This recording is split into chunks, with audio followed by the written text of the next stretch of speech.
आप सबको जय मसीह की। परमेश्वर आप सबको बहुतायत से आशीष दे। 2026 साल आ गया है और 2025 को हमने विदा किया है, लेकिन 2025 की तरह ये 2026 हमारे जीवन में ना हो, क्योंकि हमने बहुत बातों को हमने कोशिश की परंतु कर ना पाए। लेकिन 2026 हमारे लिए विश्वास से भरा हो, प्रार्थना से भरा हो और हम इसमें प्रभु की सेवकाई में एक नया मोड़ को देखने पाए, ये मेरी प्रार्थना और दुआ रहेगी। प्रेरितों के काम उसका 12 अध्याय 5 पद कहता है कि बंदी गृह में पतरस बंद था, परंतु कलीसिया उसके लिए लौ लगाकर परमेश्वर से प्रार्थना कर रही थी। फिर 12 पद कहता है कि यह जानकर वह उस यूहन्ना की माता मरियम के घर आया जो मरकुस कहलाता है। वहाँ बहुत से लोग इकट्ठे होकर प्रार्थना कर रहे थे। इन दो वचनों में एक ही विषय का उल्लेख किया गया है, वह है प्रार्थना। ये 2026 साल हमारे लिए एक ऐसा साल होने पाए जिसमें हम देश के लिए प्रार्थना करने पाएँ, हम अपने परिवार के लिए प्रार्थना करने पाएँ, हम अपने पड़ोसियों के लिए प्रार्थना करने पाएँ और हम अपने व्यक्तिगत जीवन के लिए प्रार्थना करने पाएँ। क्योंकि हमारे लिए 2026 साल एक सामर्थ्य से भरा साल होना है।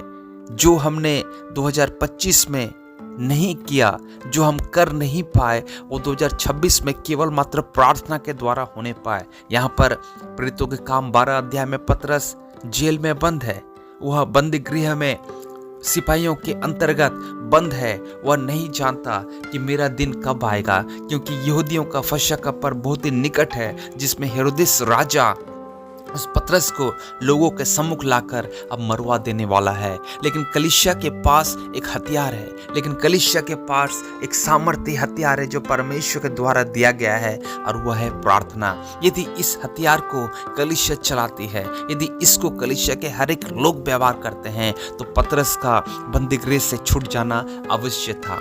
और कलीसिया इस बात को जानते थे, इसलिए वे सारे लोग मिलकर पतरस के लिए दुआ करने लगे कि हमारा अगुआ जो यीशु मसीह के साथ था, वह परमेश्वर के द्वारा अलौकिक रूप से बंदी गृह से मुक्त हो जाए। और परमेश्वर उनके प्रार्थना को सुनकर ऐसा करता भी है कि परमेश्वर की स्वर्गदूत आकर उसे थपथपाता है, उससे कहता है कि तो कपड़े को पहन ले, और उसे रास्ता दिखाता हुआ बंदी गृह से बाहर ले जाता है। यह है परमेश्वर के संतों का प्रार्थना, जो परमेश्वर के सम्मुख में पहुंचता है और जिसको सुनकर परमेश्वर अद्भुत कार्य को करता है। क्यों ना हम इसी बात को अपने जीवन में 2026 साल में दोहराएं कि परमेश्वर हमारे जीवन में कुछ अद्भुत कार्य करे, कि हम केवल मात्र प्रार्थना के द्वारा अपने देश को बचाने पाएं। जहां पर भी शैतानिक आग लगी है, जहां पर भी दुष्टता का कर्म हो रहा है, जहां पर भी शैतान अपने राज्य को बढ़ावा दे रहा है, हम यीशु के नाम से केवल मात्र इस प्रार्थना के हथियार को चलाते हुए इस सारे शैतानिक कामों को नाश करने पाएं।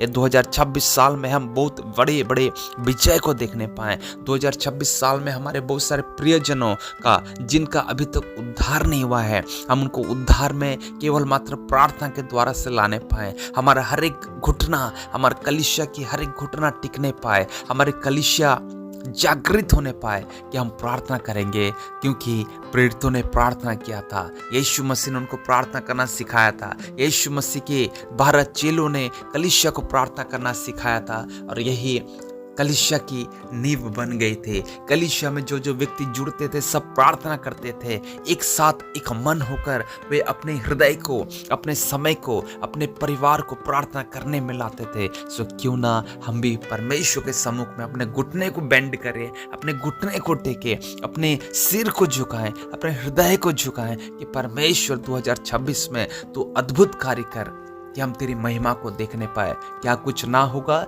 यस, हमारे लिए परमेश्वर जो हमारी परिस्थितियों से बड़ा है, जो हमारी परिस्थितियों को बदलने का सामर्थ्य रखता है, उसको प्रार्थना करने के द्वारा हम बहुत बड़ी परिवर्तन को देख सकते हैं। सो क्यों ना 2026 साल में हम ऐसा सामर्थ्य प्रार्थना करें, क्योंकि परमेश्वर का वचन के अनुसार हमें प्रार्थना करना है, हमें उसके वचन को पालन करना है, हमें लोगों के लिए दुआ करना है। सो जब जब परमेश्वर के लोगों ने दुआ की, परमेश्वर उनके लिए अद्भुत कार्य करता गया। सो फिर से परमेश्वर 2026 साल में हमसे यही अनुरोध करता है कि हम फिर से प्रार्थना करें और एक बहुत बड़ी सामर्थ्य कार्य को जो परमेश्वर इस संसार के अंदर में करने जा रहे हैं उसको देखने पाए। परमेश्वर इस वचन के द्वारा आप सबको बहुत आशीष दे कि आपका घुटना झुकने पाए, आपका हृदय झुकने पाए, आपका मन प्रभु की ओर झुकने पाए और एक बहुत बड़े परिवर्तन को आप देखने पाए। God bless you. परमेश्वर इस वचन के द्वारा आपके जीवन में बहुत आशीष दे। आमीन।